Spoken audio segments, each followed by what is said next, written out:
بسم الله الرحمن الرحيم اعوذ باللہ السمیع العلیم من الشیطان الرجیم بسم اللہ الرحمن الرحیم ربنا آتنا فی الدنیا حسنۃ وفی الآخرۃ حسنۃ وقنا عذاب النار۔ عزیز طلبہ السلام علیکم ورحمۃ اللہ وبرکاتہ۔ شرح المدوم کتاب حج درس نمبر 338 میں وقوف عرفات کے مکروہات کو بیان کیا جائے گا۔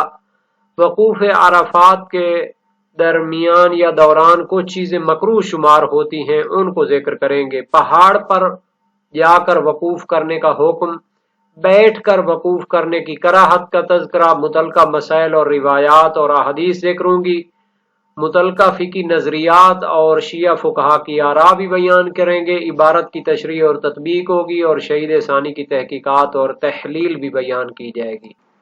حج میں وقوف عرفات جیسا کہ پہلے بیان ہوا اساسی ارکان میں سے ہے اور اس کی بڑی فضیلت ہے۔ اس کے وقوف میں چند چیزیں مکروہ شمار ہوتی ہیں۔ پہلی چیز تو یہ ہے کہ پہاڑ کے اوپر چڑھ کر کوہ عرفہ پہاڑ کے اوپر چڑھ کر وقوف کرنا یہ مکروہ ہوتا ہے، بلکہ مستحب ہے کہ دامن کوہ میں نیچے جو ہے وقوف کیا جائے، کہ جو ہموار جگہ ہے اور بہت بلند نہیں ہے اس کے اوپر وقوف کیا جائے۔ اور دوسرا ہے کہ انسان اگر بیٹھ کر یا سواری کی حالت میں وقوف کرے اور وہاں پر ہو تو یہ بھی مکروہ ہوتا ہے، بلکہ مستحب ہے کہ اس کو کھڑے ہو کر ایستادہ حالت میں وقوف کرنا چاہیے۔ واقف یاقف وقوف جو کہ مصدر ہے کھڑے ہونے کا، یہ بھی اسی چیز کو بیان کرتا ہے، لیکن ظاہر ہے کہ وقوف عرفات میں کھڑا ہونا واجب تو نہیں ہوتا، لیکن مستحب ہے کہ کھڑے ہو کر وقوف کرے۔ اگر بیٹھ کر وہاں پر رہتا ہے یا سواری کی حالت میں رہتا ہے تو یہ مکروہات میں شمار ہوتا ہے۔ تو اس کی دلیل یہ کہی جاتی ہے کہ افضل الاعمال احمزها، جو زیادہ زحمت والے کام ہوتے ہیں تو عبادت کی راہ میں، اللہ کی بندگی میں وہ زیادہ فضیلت والے ہوتے ہیں۔ تو اللہ تعالی کی بارگاہ میں جب انسان پیش ہوتا ہے تو یہ ادب کے بھی کافی قریب ہے کہ انسان وہاں پر کھڑے ہو کر دعا، ذکر الہی اور اللہ تعالی سے مناجات کرے۔ عبارت کو دیکھتے ہیں، فرمایا وَيُكْرَهُ الْوُقُوفُ عَلَى الْجَبَلِ بَلْ فِي أَسْفَلِهِ بِالصَّفْحِ وَقَاعِدًا أَيِ الْكَوْنُ بِهَا قَاعِدًا وَرَاكِبًا بَلْ وَاقِفًا وَهُوَ الْأَصْلُ فِي إِطْلَاقِ الْوُقُوفِ عَلَى الْكَوْنِ إِطْلَاقًا لِأَفْضَلِ أَفْرَادِهِ عَلَيْهِ۔ مکروہ ہے وقوف کرنا جبل عرفہ پہ، خود پہاڑ کے اوپر چڑھ کر وقوف کرنا، وہاں پر ہونا یہ مکروہ ہوتا ہے۔ بل فی اسفل، بلکہ پہاڑ سے نیچے، بے صفح، میدانی جگہ، برابر جگہ پہ وہ وقوف کرنا چاہیے۔ وقائدن ای الکون بہا قائدن، یعنی وہاں پر بیٹھ کر وقوف کرنا بھی یہ مکروہ ہوتا ہے۔ وراکبن، اسی طرح وہاں پر سواری کی حالت میں ہونا بھی مکروہ ہوتا ہے۔ بل واقفن، بلکہ خود کھڑے ہو کر قیام کی حالت میں وہاں پر ہونا چاہیے، راز و نیاز، دعا، ذکر الہی میں، تو یہ مستحب ہے۔ بیٹھ کر یا سواری کی حالت میں وقوف کرے تو یہ مکروہ ہوگا۔ وَهُوَ الْأَصْلُ فِي إِطْلَاقِ الْوُقُوفِ عَلَى الْكَوْنِ، اور وہاں پر موجود ہونے کو اصل واجب قرار دیا گیا ہے، لیکن وہاں پر موجود ہونے کو وقوف عرفہ کا نام کیوں دیتے ہیں؟ چونکہ وہاں پر وقوف کرنا مستحب ہے، اطلاقا لافضل افرادہ علیہ، یعنی کہ وہاں پر ہونے کے کئی مصادیق اور افراد ہیں، ایک کلی ہے وہاں پہ ہونا تو اس کے کئی افراد ہیں۔ جو افضل فرد ہے کھڑے ہو کر قیام کی حالت میں وہاں پر وقوف کرنا، تو اس کا نام ہی وہاں پہ ہونے کو وقوف عرفہ رکھ دیا گیا ہے۔ یعنی وہاں پر بہتر یہ ہے کہ انسان قیام کی حالت میں موجود رہے۔ تو عرفہ میں موجود ہونے کو وقوف عرفہ کیوں کہتے ہیں؟ یہ لفظ اس کے لیے کیوں استعمال کرتے ہیں؟ چونکہ وہاں پر موجود ہونے کا افضل فرد یہی قیام کی حالت میں ہے، تو اس وجہ سے اس کو کہتے ہیں وقوف عرفات۔ یہاں تک پہاڑ کے اوپر چڑھ کر وہاں پر موجود رہنا اور وقوف کرنا مکروہ ہونے کا تعلق ہے، تو اس کے بارے میں روایات موجود ہیں۔ اسحاق بن عمار ساباتی امام ابو ابراہیم علیہ السلام یعنی امام موسیٰ کاظم علیہ السلام سے روایت کرتے ہیں، سألہ عن الوقوف بعرفات فوق الجبل احب الیک ام علی الارض فقال علی الارض۔ وسائل شیعہ بابدہم ابواب احرام حج حدیث پنجم ہے۔ راوی نے امام کاظم علیہ السلام سے سوال کیا کہ آپ کے نزدیک عرفات میں جو وقوف ہے وہ پہاڑ کے اوپر زیادہ پسندیدہ ہے یا زمین کے اوپر؟ فرمایا زمین کے اوپر ہونا چاہیے، یہ زیادہ پسندیدہ ہے۔ جبکہ قاضی ابن البراج اور علامہ ابن ادریس ہلی صاحب سرائر فرماتے ہیں پہاڑ کے اوپر وقوف کرنا حرام ہے مگر کوئی ضرورت، مجبوری اور اضطرار ہو، اور جب کوئی ضرورت اور مجبوری ہو جیسے بہت زیادہ رش ہے، جگہ نہیں مل رہی تو اس کو پہاڑ پہ جانا پڑتا ہے، تو پھر پہاڑ کے اوپر بھی وقوف کرنا جائز ہوگا، اس میں کوئی اختلاف نہیں ہے۔ جواز تو مانتے ہیں باقی علماء بھی، لیکن ضرورت کی صورت میں یہ بھی مانتے ہیں۔ سماع بن محران جلیل القدر کا راوی ہیں، امام صادق علیہ السلام سے روایت کی، فَإِذَا كَانُوا بِالْمَوْقِفِ وَكَثُرُوا كَيْفَ يَصْنَعُونَ۔ جب وقوف عرفات کے لیے عرفات میں ہوں اور زیادہ تعداد ہو جائے تو کیسے وہ وقوف کرے وہاں پر؟ فرمایا یرتفعون الی الجبل، تو پہاڑ کے اوپر چڑھ جائیں، یعنی ضرورت اور مجبوری کی حالت میں پہاڑ پر چڑھنا پھر جائز ہوگا۔ یہاں تک پہاڑ سے نیچے ہموار جگہ پہ وقوف کرنا ہے تو یہ مستحب ہوتا ہے۔ مبسقہ اسحاق بن عمار بھی اس پر دلالت کرتی ہے، اور مسمع بن عبد الملک کی روایت امام صادق علیہ السلام سے، عرفات کلھا موقف، عرفات تمام کا تمام موقف ہے، وہاں پہ وقوف کر سکتے ہیں۔ وَأَفْضَلُ الْمَوْقِفِ صَفْحُ الْجَبَلِ، لیکن اس موقف میں جس کی زیادہ فضیلت ہے وہ پہاڑ کی دامن ہے۔ صفح الجبل اے اسفلہ حیث ینفسخ فی الماء، صفح الجبل سے مراد وہ اس کی نچلی جگہ ہوتی ہے جہاں پر پانی نیچے آتا ہے، جیسا کہ صحاح اللغہ میں علامہ جوہری نے بیان کیا ہے جو کہ ماہر لغت عرب تھے۔ اور وہاں پر بیٹھ کر یا سواری کی حالت میں وقوف کرنا مکروہ ہوتا ہے۔ جناب سید عاملی نے مدارک الاحکام میں فرمایا ہے لم اقف علی روایت تضمن النہی عن ذلک، مجھے ایسی روایت نہیں ملی جس میں بیٹھنے اور وہاں پر سوار ہونے سے منع کیا گیا ہو۔ نعم لا ریب انہ خلاف الاولی، اس میں شک نہیں ہے کہ یہ اولویت اور اس سے باب کے خلاف ہے۔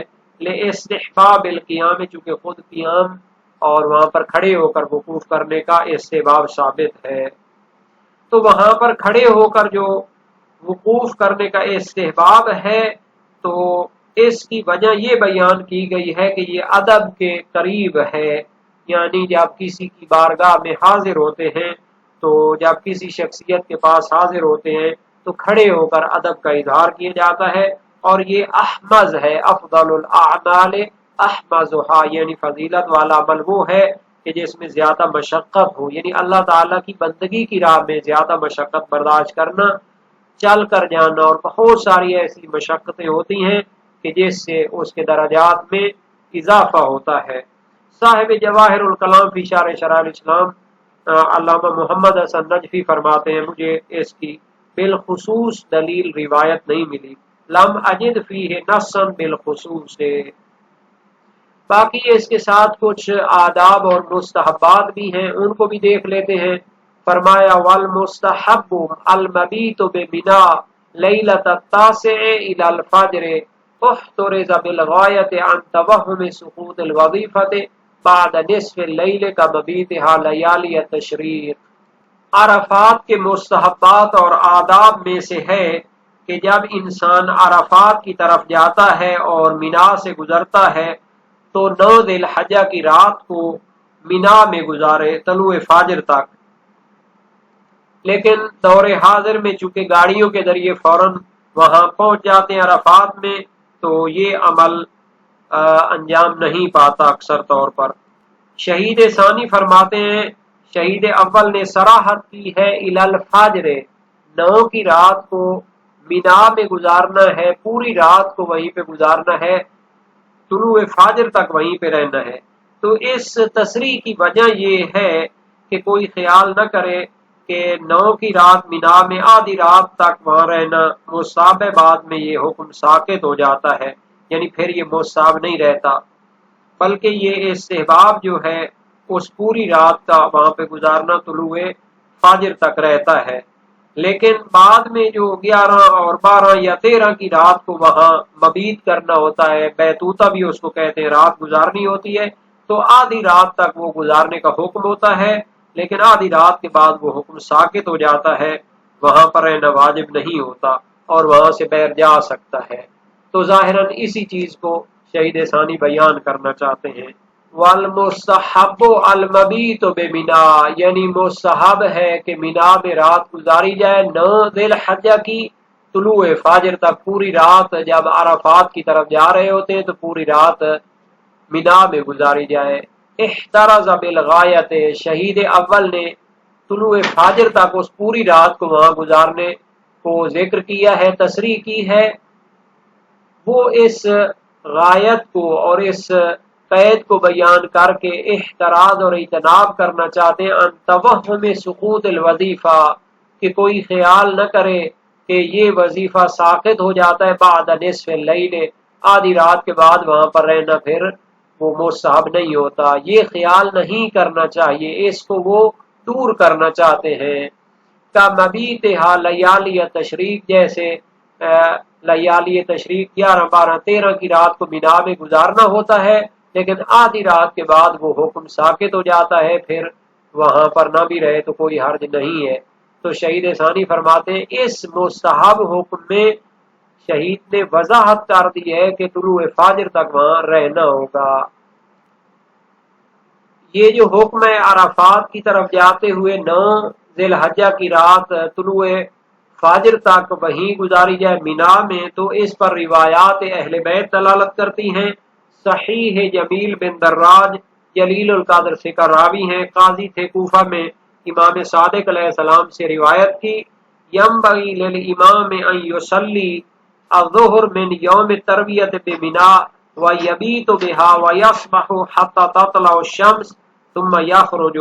وسائل الشیعہ باب 4 ابواب احکام حج میں حدیث دوم ہے، یعنی امام اور قافلہ سالار کے لیے سزاوار ہے کہ وہ یوم ترویہ 8 کی نماز ظہر بھی مینا میں پڑھے اور اسی میں رات گزارے، اور صبح بھی وہیں کرے یہاں تک کہ طلوع شمس ہو جائے تو پھر وہاں سے جائے۔ وسائل الشیعہ باب 4 ابواب احکام حج میں ہے، اور صحیح معاویہ بن عمار جلیل القدر سے کا راوی امام صادق علیہ السلام سے روایت کی، اذا انتہیت الی منا فقل وذکر دعاء وقال ثم تصلی بها الظہر والعصر والمغرب والعشاء الاخرہ والفجر۔ جب مینا میں پہنچتے ہو تو دعا کو ذکر کیا ہے امام نے، اور فرمایا وہیں پر ظہر و عصر، مغرب و عشاء اور نماز صبح بھی مینا میں پڑھو۔ تو عرفات کی طرف جاتے ہوئے رات پوری وہاں پر گزارنا اور نماز صبح وہاں سے پڑھ کر عرفات کی طرف جانا یہ مستحب ہے۔ اور لیالی تشریق 11 12 13 ذی الحجہ کی راتیں ہیں، اور ان کی جو واجہ تسمیہ ہے یعنی تشریق کیوں کہتے ہیں، تو مختلف وجوہ اور اس کے احتمالات بیان کی گئے ہیں۔ شرع کا یشرع کو تشریق یا اشرع کا یشرع کو اشراق جو ہوتا ہے یہ چمکنے کے معنی میں ہوتا ہے، چمکانے کے معنی میں ہوتا ہے، اور دوسرا اس کا معنی ہے لغت عرب میں شرہ کا یشرکو یعنی کہ گوشت کو سورج کے روشنی میں خشک کرنا، چونکہ قدیم دور میں عرب لوگ 11 12 13 کو دن کے وقت گوشت کو سورج کی گرمی میں خشک کرتے تھے، تو اس وجہ سے ان ایام کو تشریق کہتے ہیں اور اس کی راتیں لیالی تشریق کہلاتی ہیں۔ وَلَا يَقْطَعُ مُحَسِّرًا بِكَسْرِ السِّينِ وَهُوَ حَدُّ مِنَا إِلَى جِهَةِ عَرَفَةَ حَتَّى تَطْلُعَ الشَّمْسُ۔ مستحبات عرفات میں سے ہے کہ وادی محسر کو طلوع آفتاب سے پہلے نہ گزرے اور وہاں سے نہ جائے۔ جب وہ مینا سے جا رہا ہوتا ہے عرفات کی طرف تو طلوع آفتاب سے پہلے اس وادی محسر کو طے نہیں کرنا چاہیے۔ اگر اس کو جلدی طلوع آفتاب سے پہلے طے کرے گا تو یہ مکروہ ہوگا۔ محسر حسر یحسر، محسر سے اس میں فاعل ہے، منجم کے وزن پہ ہے۔ یہ مشعر الحرام اور مینا کے درمیان میں ایک باؤنڈری کی حیثیت رکھتی ہے، اور بہت سی روایات کے مطابق یہ 100 ہاتھ اس کی چوڑائی بنتی ہے۔ وادی محسر ایک تنگ راستہ ہے، 2 پہاڑوں کے درمیان میں آدھے کلومیٹر کے لمبائی کے مطابق۔ کہتے ہیں کہ جب اصحاب فیل خانہ کعبہ پر حملہ آور ہوئے تھے تو خانہ کعبہ میں پہنچنے سے پہلے ان پر اسی جگہ پر عذاب نازل ہو گیا تھا۔ اور محسر جو ہے تحسیر سے ہے حسرت میں ڈالنا یا زحمت میں ڈالنا، اور اس وادی کا نام محسر اس وجہ سے رکھا گیا ہے کیونکہ حبشے کا بادشاہ ابرہہ اپنے اتنے بڑے لشکر سمیت وہاں پر ذلیل ہو گیا اور وہاں پر حسرت اور ندامت کے ساتھ مغلوب ہو گیا تھا۔ حالانکہ اس کے ساتھی نے بڑی کوشش کی کہ کعبہ کو خراب کر دے، لیکن اللہ تعالیٰ کے عذاب سے نہ بچ سکے۔ تو اس بنیاد پر وادی محسر کا نام از باب تسمیہ محل بے اسم حال ہے، یعنی جو وہاں پر حسرت پیدا ہوئی، اس جگہ پر ابرہہ کو ذلت اٹھانی پڑی، اس جگہ کا نام ہی وہی حسرت رکھ دیا اور محسر رکھ دیا۔ وَلَا يَقْطَعُ مُحَسِّرًا یعنی وادی محسر کو طے نہ کرے، وَهُوَ حَدُّ مِنَا یہ مینا کی آخری حد ہے، إِلَى جِهَةِ عَرَفَہ عرفہ کی طرف، حَتَّى تَطْلُعَ الشَّمْسُ حتیٰ کہ طلوع شمس ہو جائے تو پھر وہاں سے گزرے۔ تو اگر عرفات کی طرف سے مینا کی آخری حد دیکھی جائے تو یہی وادی محسر ہے، اور ایک طرف سے عقبہ ہے کہ جمرہ عقبہ اس میں موجود ہے، اور دوسری طرف وادی محسر ہے۔ یہاں تک اس مستحب کا تعلق ہے تو اکثر فقہائے شیعہ اس کے قائل ہیں۔ صحیح ہشام بن حکم جلیل القدر سے کا راوی امام صادق علیہ السلام سے روایت کرتے ہیں، لا تجوز وادی محسر حتی تطلع الشمس، وادی محسر کو طے نہ کرو حتیٰ کہ طلوع شمس ہو جائے۔ وسائل و شیعہ باب ہفتم ابواب احکام الحج میں ہے، اور شیخ توسی کی تہذیب نہایہ مبسوط اور اقتصاد سے منقول ہے، اور ابن البراج قاضی کی مہذب سے منقول ہے کہ وہ اس نہی کی وجہ سے طلوع شمس سے پہلے وادی محسر کو طے کرنے کو حرام قرار دیتے ہیں، لیکن یہ نظریہ قابل قبول نہیں، چونکہ اسی ہشام بن حکم جلیل القدر سے کا راوی کی صحیح و سند دوسری روایت امام صادق علیہ السلام سے فی التقدم من منا الی عرفات قبل طلوع الشمس قال لا باس بہ۔ امام صادق علیہ السلام سے سوال کیا گیا کہ مینا سے عرفات کی طرف جانا طلوع شمس سے پہلے کیسا ہے، تو فرمایا اس میں کوئی حرج نہیں۔ جب امام نے صراحت فرما دی ہے تو وہ جو نہیں ہے وہ کراہت کی حد تک ہوگی، حرام کی حد تک نہیں ہوگی، لیکن شیخ توسی اور ان کے لیک شاگرد قاضی ابن البراج یہ تو حرام سمجھ رہے ہیں، تو یہ اختلاف نظر رہتا ہے۔